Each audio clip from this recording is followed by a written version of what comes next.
Assalamualaikum warahmatullahi taala wabarakatuh. Saya Rina Rismayanti dari D3 Kebidanan tingkat 2. Di sini saya akan menjelaskan mengenai konsep dasar kesehatan reproduksi.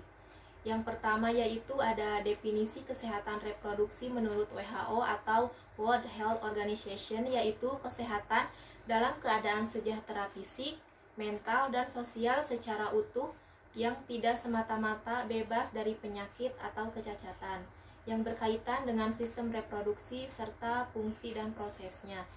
Kesehatan juga didefinisikan sebagai kesejahteraan fisik, mental, sosial, dan tidak adanya penyakit serta kelemahan. Ada juga definisi kesehatan. Kesehatan yaitu kondisi yang ditandai dengan integritas anatomi, kemampuan untuk melakukan peran dalam keluarga, pekerjaan, dan masyarakat yang dihargai secara pribadi, kemampuan untuk menghadapi tekanan fisik, biologis, dan sosial, perasaan sejahtera, serta kebebasan dari resiko penyakit dan kematian sebelum waktunya. Ada juga definisi kesehatan reproduksi. Reproduksi yaitu kemampuan makhluk hidup untuk memperbanyak diri baik secara seksual maupun aseksual. Proses biologis ini menghasilkan individu baru. Reproduksi juga merupakan cara dasar mempertahankan diri dari yang dilakukan semua bentuk kehidupan oleh pendahulu setiap individu organisme untuk menghasilkan suatu generasi selanjutnya. Nah, ada juga untuk komponennya, yaitu komponen kesehatan reproduksi ini menetapkan bahwa kesehatan reproduksi di Indonesia mencakup 5 komponen. Yang pertama itu ada program kesehatan ibu dan anak. Dalam peristiwa kehamilan, persalinan, dan merupakan wanita yang paling skacit yang paling tinggi resikonya karena dapat membawa kematian. Di sini peran ibu sebagai wakil pemimpin rumah tangga. Tindakan ini dapat dilakukan untuk mengurangi terjadinya kematian ibu karena kehamilan dan persalinan. Yang kedua itu ada program kesehatan reproduksi remaja. Nah, dalam upaya promosi dan pencegahan masalah kesehatan reproduksi juga diarahkan pada masa remaja. Hal ini ditandai dengan berkembangnya sekunder dan perkembangan jasmani secara pesat. Yang ketiga itu ada program keluarga berencana. Nah, dalam komponen ini penting karena Indonesia menempati urutan keempat dengan jumlah penduduk terbanyak di Indonesia. Komponen ini penting karena Indonesia menempati urutan keempat dengan jumlah penduduk terbanyak di Indonesia. Program ini ditujukan pada upaya peningkatan kesejahteraan ibu dan keluarga. Keluarga berencana bukan hanya sebagai upaya atau strategi kependudukan dalam menekan pertumbuhan penduduk agar sesuai dengan daya dukung lingkungan, tetapi juga merupakan strategi bidang kesehatan dalam upaya meningkatkan kesehatan ibu melalui pengaturan kapan ingin mempunyai anak, mengatur jarak, dan merencanakan jumlah kehamilan. Selanjutnya ada program pencegahan dan penanggulangan penyakit yang menular. Dalam komponen ini, penggunaan infeksi ditujukan pada penyakit dan gangguan yang berdampak pada saluran reproduksi, baik yang disebabkan penyakit infeksi maupun non-PMS. Selanjutnya yaitu ada program usia lanjut. Nah, dalam siklus kehidupan keluarga, komponen ini akan mempromosikan peningkatan kualitas penduduk usia lanjut pada saat menjelang dan setelah akhir kurun usia reproduksi atau menopause. Nah, selanjutnya yaitu ada tujuan kesehatan reproduksi. Di dalam memberikan pelayanan kesehatan reproduksi ada 2 tujuan yang akan dicapai, yaitu ada tujuan utama dan tujuan khusus. Yang pertama itu ada tujuan utama. Nah, tujuan utama di sini yaitu memberikan pelayanan kesehatan reproduksi yang komprehensif kepada perempuan termasuk kehidupan seksual dan hak-hak produksi perempuan. Yang kedua itu ada tujuan khusus. Yang pertama ada meningkatnya kemandirian wanita dalam memutuskan peran dan fungsi produksinya. Yang kedua itu ada meningkatnya hak dan tanggung jawab sosial wanita dalam menentukan kapan hamil, jumlah jarak, dan kehamilan. Yang ketiga itu ada meningkatnya peran dan tanggung jawab sosial pria terhadap akibat dari perilaku sesuai dan fertilitasnya kepada kesehatan dan kesejahteraan pasangan dan anak-anaknya. Nah, yang sekarang yaitu ada sasaran kesehatan reproduksi. Terdapat 2 sasaran kesehatan reproduksi yang akan dijangkau dalam memberikan pelayanan, yaitu sasaran utama dan sasaran antara. Nah, sekarang ada sasaran utama. Di sini laki-laki dan perempuan usia subur, remaja putra dan putri yang belum menikah. Kelompok resiko seperti pekerja keras, masyarakat yang termasuk keluarga sejahtera. Ada juga komponen kesehatan reproduksi remaja, itu yang pertama ada seksualitas. Yang kedua itu ada resiko atau penderita HIV atau AIDS. Yang ketiga itu ada resiko dan pengguna nafza. Nah, yang kedua itu ada sasaran antara. Petugas kesehatan seperti dokter ahli, dokter umum, bidan, perawat, pemberi layanan berbasis masyarakat, yaitu ada kader kesehatan atau dukun ataupun paraji. Yang kedua itu ada tokoh masyarakat. Yang ketiga itu ada tokoh agama. Dan yang keempat itu ada LSM atau lembaga swadaya masyarakat. Nah, sekarang ada sejarah kesehatan reproduksi. Nah, dalam sejarah ini kesehatan reproduksi mendapat perhatian khusus secara global sejak diangkatnya isu tersebut dalam konferensi internasional tentang kependudukan dan pembangunan International Conference dan Development atau ICVD di Kairo, Mesir pada tahun 1994. Dengan demikian, pengendalian kependudukan telah bergeser ke arah yang lebih luas, yang meliputi pemenuhan kebutuhan kesehatan reproduksi bagi laki-laki dan perempuan sepanjang siklus kehidupan. Ada juga termasuk hak-hak reproduksinya, kesetaraan dan keadilan gender, pemberdayaan perempuan, dan penanggulangan kekerasan berbasis gender, serta tanggung jawab laki-laki dalam kaitannya dengan kesehatan reproduksi. Selanjutnya yaitu ada siklus kesehatan reproduksi.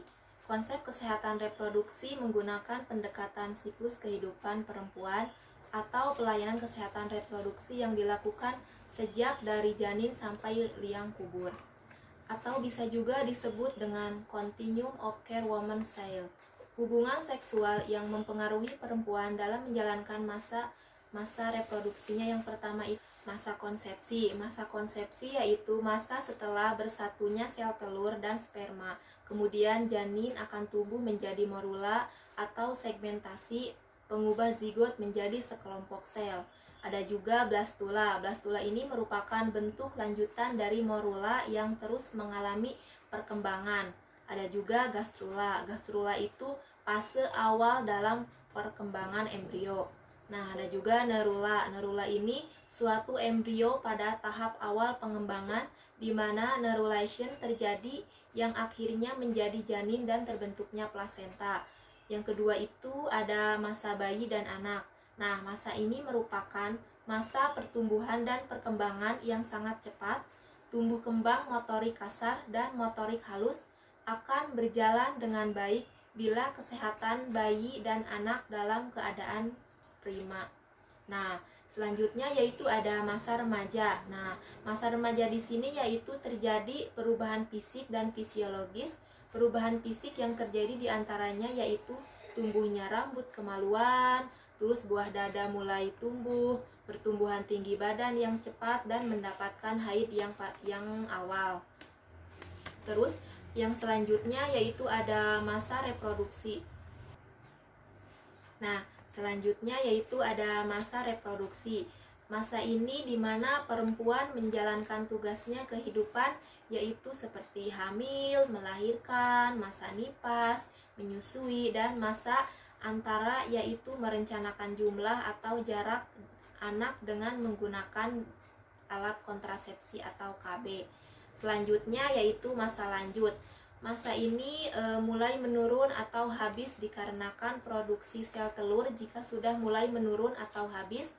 Dengan menurunnya hormon estrogen akan terjadi perubahan pada organ reproduksi, perubahan pada metabolisme tubuh, dan turunnya massa tulang atau osteoporosis. Nah, selanjutnya yaitu ada kebijakan pemerintah Indonesia tentang kesehatan reproduksi. dalam ruang pelayanan kesehatan reproduksi menurut International Conference and Development atau ICVD tahun 1994 di Kairo terdiri dari kesehatan ibu dan anak, keluarga berencana, pencegahan dan penggunaan infeksi, penanganan infeksi menular seksual termasuk HIV atau AIDS. Nah, ada juga yaitu kesehatan reproduksi remaja. Di sini pencegahan dan penanganan komplikasi aborsi, pencegahan dan penanganan infertilitas, kesehatan reproduksi, usia lanjut, deteksi dini, kanker saluran reproduksi, serta kesehatan reproduksi lainnya seperti kekerasan seksual, sunat perempuan, dan sebagainya. Hal ini dituangkan dalam penjelasan umum PP 61 tahun 2014 tentang kesehatan reproduksi.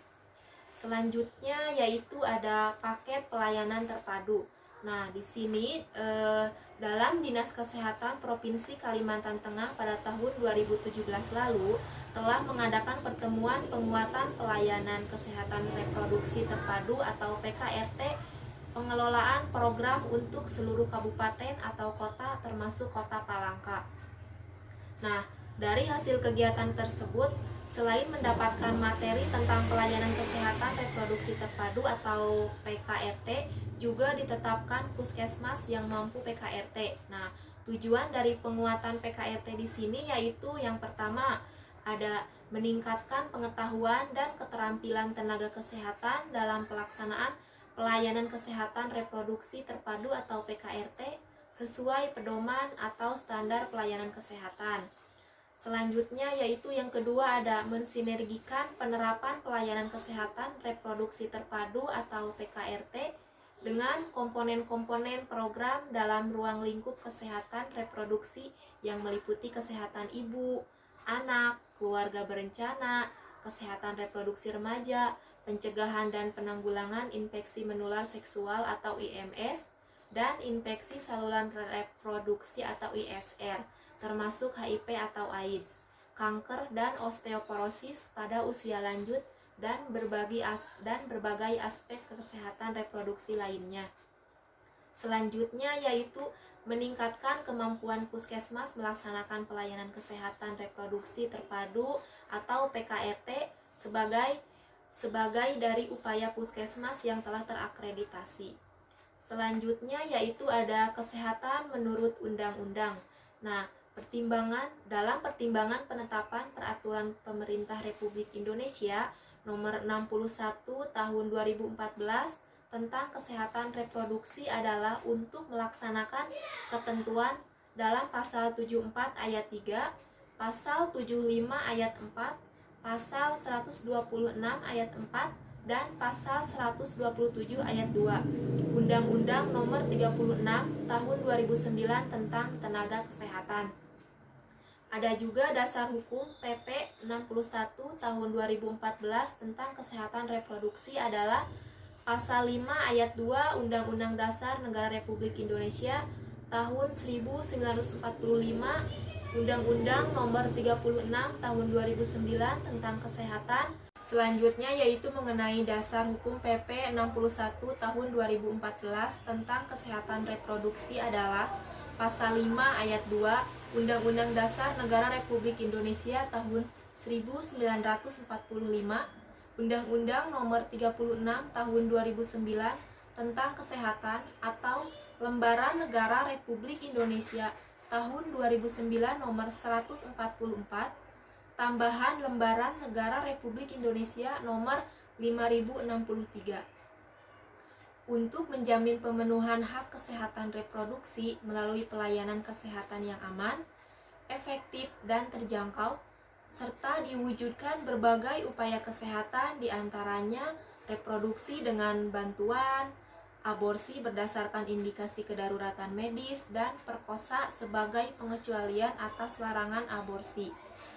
Nah, selanjutnya yaitu ada upaya kesehatan ibu dan kehamilan di luar cara alamiah yang diatur dalam pasal 74 ayat 3, pasal 75 ayat 4, pasal 126 ayat 4, dan pasal 27 ayat 2 Undang-Undang nomor 36 tahun 2009 mengenai tentang tenaga kesehatan. Cukup sekian informasi yang dapat saya sampaikan. Kurang dan lebihnya mohon maaf. Wassalamualaikum warahmatullahi taala wabarakatuh.